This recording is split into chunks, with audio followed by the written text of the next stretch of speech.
नमस्कार, आप देख रहे हैं आपका अपना डिजिटल मीडिया मन की आवाज जहीर खान के साथ।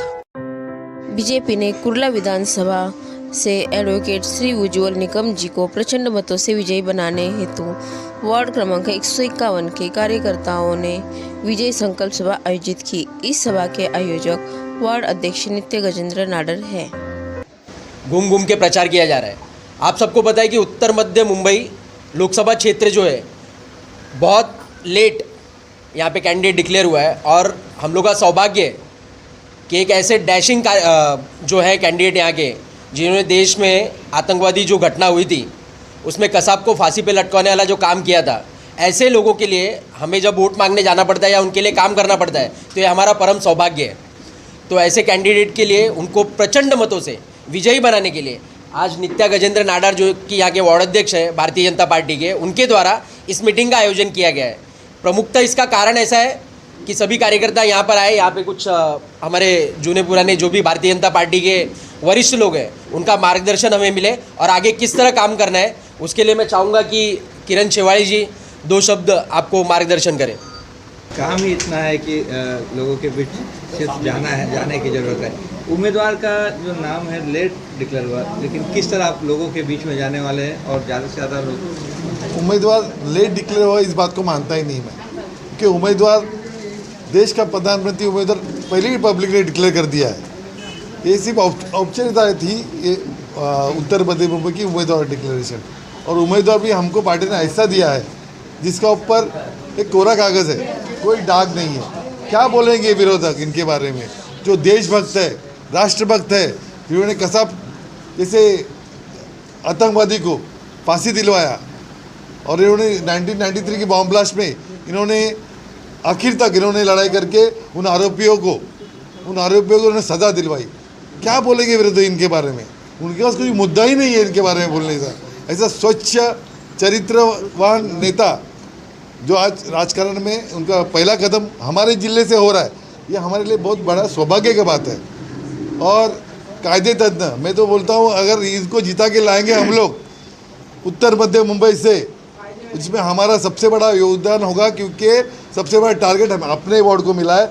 उसमें मैं ये बोलना चाहता हूँ कि अगर इनके जैसे कायदे पंडित जीत के गए तो भरी हुई है, वो लोग रिटर्न आने का सब टिकट सब लेके बैठे इंतज़ार में। ऐसे कि बोले 20 तारीख का कभी वोटिंग है, उसका पहला वो लोग को एक ही उद्देश्य कि मोदी जी के लिए घर घर जाके प्रचार करना है।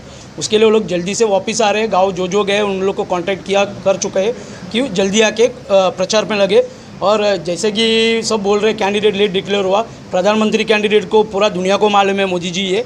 हमारा इधर का कैंडिडेट, हम लोग को तो इतना तो भरोसा था कि कोई ना कोई अच्छा ही कैंडिडेट आएंगे और उनको विपक्ष को कोई ऐसा कि बोले गोरा चिट्टा है, कुछ भी क्या काला धब्बा नहीं है उसमें, ऐसे कि कोई बोल भी नहीं सकते, क्योंकि हमारे लिए बहुत ही आसान है उनके लिए प्रचार करने का। और मोदी जी ने तो इतना सारे काम किए, कोई के विपक्ष का पास तो मुद्दा ही नहीं है, जो भी बोल रहे हो कुछ हो भी नहीं सकता है। हमारा पास इतना मुद्दा है जो किए हम लोग ने। आज आप ही देख सकते हैं पूरा इंडिया में रोड नेटवर्क कितना बढ़िया है। रोड नेटवर्क एक चीज़ है, पूरा देश के लिए वो जान होता है। बिना रोड से एक देश तरक्की नहीं कर पाता है, क्योंकि transportation is must for growing country. बोलते ना इकोनॉमी के लिए बहुत बड़ा चीज़ है वो। कश्मीर से लेके कन्याकुमारी तक इतना बढ़िया रोड मोदी सरकार ने दिए, और भी बहुत सारा योजना चालू है, ऐसा कि बुलेट ट्रेन का, ऐसा बहुत सारा योजना है पब्लिक को लाभ जो दे रहा है वो योजना है। भले आजकल क्या है, सब बोल रहे महंगाई हो गया, महंगाई होगा। दुनिया का वो थोड़ा वर्ल्ड न्यूज़ देखेगा तो मालूम है सब जगह महंगाई है, सिर्फ भारत देश के लिए महंगाई नहीं है। और पब्लिक अफोर्ड कर रही है, हम भी मिडिल क्लास है, हम भी अफोर्ड कर रहे हैं, जो लोअर इनकम का है वो लोग भी अफोर्ड कर रहे हैं। कोई मोदी जी को बुराई नहीं कर रहे, सब देश के लिए काम कर रहे हैं। थोड़ा हम बर्दाश्त कर लेंगे महंगाई को, और मोदी जी को जरूर जीता के तीसरी बार उनको पंतप्रधान बनाएंगे और 400 पार की टारगेट बनाएंगे हम लोग। आज क्या हिदायत दी कार्यकर्ताओं को, क्या मार्गदर्शन किया आप लोगों ने? देखो, कार्यकर्ता को मार्गदर्शन देने का उतना कुछ जरूरी नहीं था, मगर क्या है अभी कैंडिडेट डिक्लेयर हुए, परसू हुए, और उनको भी मालूम पड़ना चाहिए अपना कैंडिडेट कौन है। कैंडिडेट के बारे में पूरा डिटेल उनको शेयर किए, और घर घर जाके अपना अभी तो क्या है परमिशन का, अभी हमारा जो कैंडिडेट का नॉमिनेशन 3 तारीख के बाद हम लोग क्या है फुल प्लस प्रचार पे लगेंगे। तब तक जितना हो रहे मोदी जी का जो भी है अपना जो mouth to mouth door to door canvassing चालू है। क्या हम लोग चार जन टोली छोटा टोली बनाकर हम लोग का ये भी है कि एक दिन 3-4 मंडल को जाके अप्रोच करेंगे, मंडल का सभी कार्यकर्ता लोग को, जिनको अपन आश्वासन देंगे। देखो आगे और भी क्या क्या तरक्की होने वाला है। देखो आज अभी ओलंपिक होने वाला है, ओलंपिक पे भी मालूम पड़ेगा अपना इंडिया देश का झंडा किधर कितना लहराएंगे उधर भी। क्या कहेंगे, यहाँ पुरुषों की संख्या वैसे महिलाओं की भी आज संख्या है, किस तरह कैंडिडेट के बारे में, वैसे मोदी तो प्रधानमंत्री है लेकिन इस कैंडिडेट के बारे में कैसे लोगों तक घर घर तक जाएंगे, आप महिलाओं को कैसे विशेष रूप से जानकारी देंगे?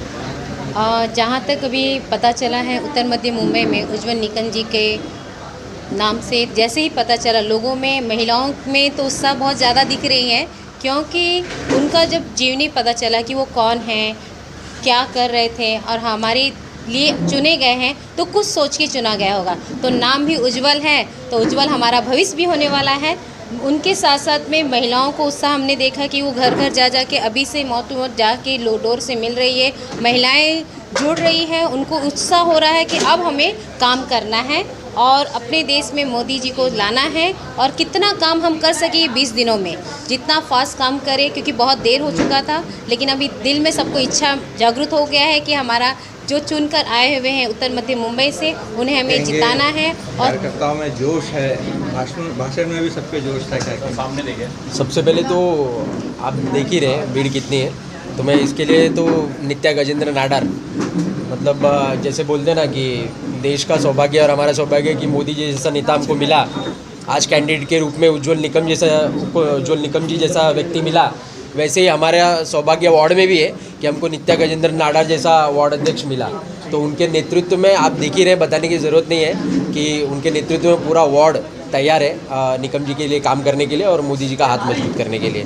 तो आज इस वार्ड की जो मीटिंग थी, इसका पर्पज़ एक ही था कि सभी कार्यकर्ताओं को इकट्ठा लेकर एकजुट होकर हम सभी मोदी जी का जो विज़न है 400 पार का, वो पूरा करें और उज्जवल निकम जी को भारी मतों से विजय बनाकर संसद में भेजें। आपके कार्यकर्ताओं को कुछ मैसेज देना चाहेंगे? कार्यकर्ताओं को मैसेज एक ही है कि जितनी विपक्षी पार्टियां हैं, वैसे तो बाकी कोई कैंडिडेट है ही नहीं लड़ाई में, एक ही है वर्षा गायकवाड़ जी, उनके तरफ से और उनकी पार्टी की तरफ से। और मैं बोलता हूँ महाराष्ट्र में आज की डेट में महाबकवास आघाड़ी, इसके रूप में हमारे कार्यकर्ताओं को और आम जनता को गुमराह करने की कोशिश की जाएगी।